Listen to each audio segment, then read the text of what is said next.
Competency based medical education. पहले जो medical education था वो थियोरेटिकल होता था, अब है कि एक एमबीबीएस करने के बाद एक छात्र क्या कर सकता है। भारत बिल्कुल पीछे नहीं है, भारत तो सबसे आगे है। आप अमेरिका यूके की बात कर रहे हैं तो वहाँ आप वर्क फोर्स देखें तो वहाँ भारतीय ही हैं जो वहाँ काम कर रहे हैं, तो दुनिया को दे रहे हैं और हमेशा से भारत दुनिया को देता ही आया है, लेने वाले तो हम कभी रहे नहीं। बिल्कुल सही है। ग्वालियर में है 12th national conference on paediatric education और पीडियाट्रिक एजुकेशन में देश का बहुत बड़ा नाम डॉक्टर पीयूष गुप्ता आज ग्वालियर की धरती पर हैं, तो हम कैसे चूक जाएं कि उनके साथ साक्षात्कार न हो। क्योंकि आज देखिए जिस तरीके से मेडिकल एजुकेशन ट्रांसफॉर्म हो रहा है और जो इंटरनेशनल लेवल के जो मापदंड तय हैं उनके लेवल पे हम पहुंचने की कोशिश कर रहे हैं, तो कहीं ना कहीं डॉक्टर पीयूष गुप्ता सर जैसे लोगों का भी उसमें योगदान है। सर सबसे पहले तो मैं आपका स्वागत करूंगा ग्वालियर की धरती पर, और ये जो कॉन्फ्रेंस सर यहाँ पर कर रहे हैं क्या उद्देश्य है, कितना लाभकारी रहेगा ये पीडियाट्रिक एजुकेशन में? देखिए, medical education as a whole जैसा आपने कहा कि ट्रांसफॉर्म हो रहा है और बदलाव आ रहा है।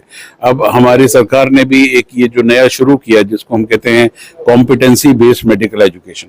पहले जो मेडिकल एजुकेशन था वो थियोरेटिकल होता था, अब है कि एक एमबीबीएस करने के बाद एक छात्र क्या कर सकता है उसके ऊपर एम्फेसिस है, वही ध्येय है और उसी हिसाब से उसकी पढ़ाई मॉडिफाइड हुई है। तो नेशनल मेडिकल कमीशन जो हमारी रेगुलेटरी एजेंसी है उसने उस बारे में काफी प्रयत्न किए हैं, और अब जैसा कि आप जानते हैं अब हमारे समय में करीब 100-150 मेडिकल कॉलेज हुआ करते थे, आज की तारीख में 700 से अधिक मेडिकल कॉलेज हैं।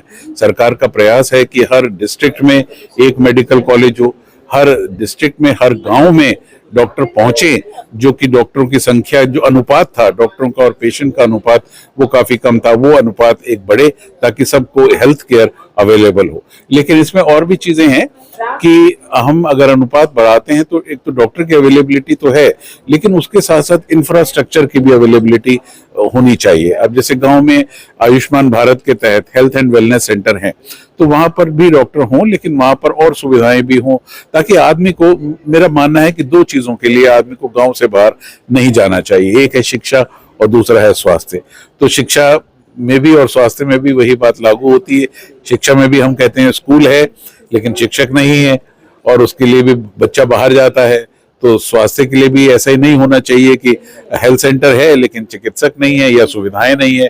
तो वहीं पर उसका जो बेसिक ट्रीटमेंट है और जो बेसिक उसकी रिक्वायरमेंट है स्वास्थ्य हेल्थ की, वो वहीं पूरी होनी चाहिए।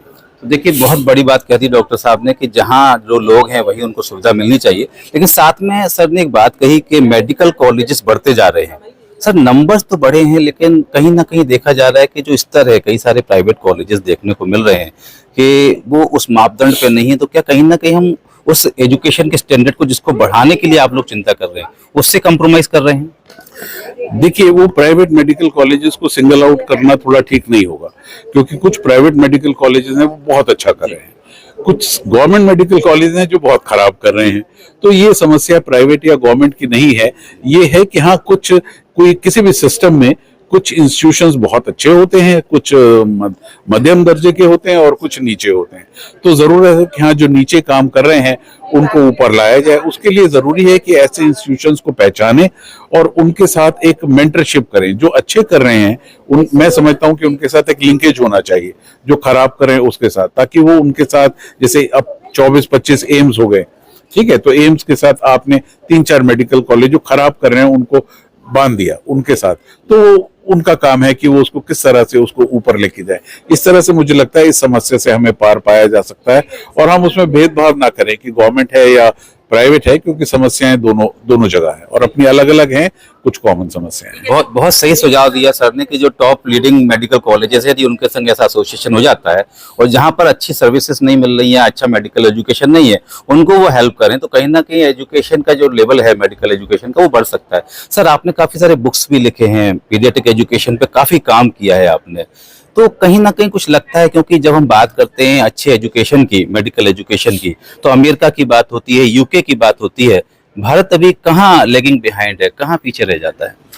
देखिए, भारत बिल्कुल पीछे नहीं है, भारत तो सबसे आगे है। आप अमेरिका यूके की बात कर रहे हैं तो वहाँ आप वर्क फोर्स देखें तो वहाँ भारतीय ही हैं जो वहाँ काम कर रहे हैं, और यही की एजुकेशन पाके वो वहाँ गए हैं। वो वहाँ पढ़े नहीं है, वो यहाँ पढ़े हैं, और ठीक है वो सिस्टम में, और उन्होंने अपने आप को सिस्टम में ढाला है। मुझे तो लगता है कि अगर वहां से आप अमेरिका से या यूके से भारतीय हटा लेंगे तो वो सिस्टम कोलैप्स कर जाएगा। तो हमारा सिस्टम कोई खराब नहीं है, हमारा बहुत अच्छा मतलब जितने भी चिकित्सक बनते हैं बहुत अच्छे बनते हैं, लेकिन यही है कि वो बाहर चले जाते हैं तो वो सुविधाएं उनको भी अगर यहाँ अब मिलने लगी हैं, अब बहुत अच्छी हैं। मेडिकल टूरिज्म का आपने सुना होगा, तब तो बाहर से जो विदेश से इलाज कराने लोग भारत में आते हैं, क्योंकि यहाँ पर उनको सस्ते में वो सुविधाएं मिलती हैं, और उनको एक विश्वसनीय होता है कि हमें यहाँ से ठीक इलाज करके वापस जाएंगे। तो हम लोग हम किसी से पीछे नहीं है, हम किसी से कम नहीं, हम तो दुनिया को दे रहे हैं, और हमेशा से भारत दुनिया को देता ही आया है। लेने वाले तो हम कभी रहे नहीं। बिल्कुल सही कहना है डॉक्टर साहब का, क्योंकि काफी सारे देशों में भारतीय डॉक्टर ही हैं जो वहां पर अपनी सफलता का लोहा मनवा चुके हैं। सर, काफी सारा रिसर्च कर चुके हैं आप पीडियाट्रिक एजुकेशन पे, ऐसा कुछ जो आपको लग रहा है कि अभी आपका रह गया है करने को, कुछ करना चाहें, थोड़ा शेयर करिए दोस्तों। हाँ, जिंदगी में तो हमेशा कुछ ना कुछ रह ही जाता है। अब क्या रह गया वो करते रहेंगे। अब ये तो अभी एकदम से कहना बड़ा मुश्किल है कि क्या रह गया, बहुत सारी चीजें रह गई हैं।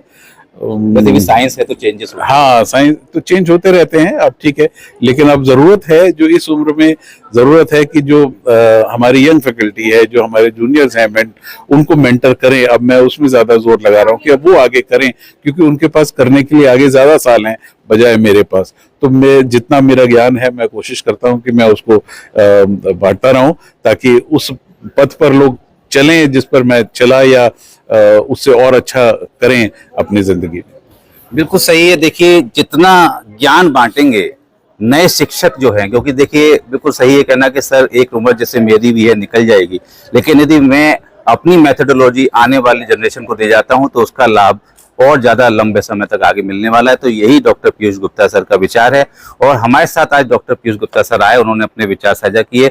हम उनका धन्यवाद देना चाहेंगे कि वो यहाँ ग्वालियर की धरती पे आए। एक लास्ट क्वेश्चन और पूछूंगा, कैसा रहा यहाँ ग्वालियर का एक्सपीरियंस?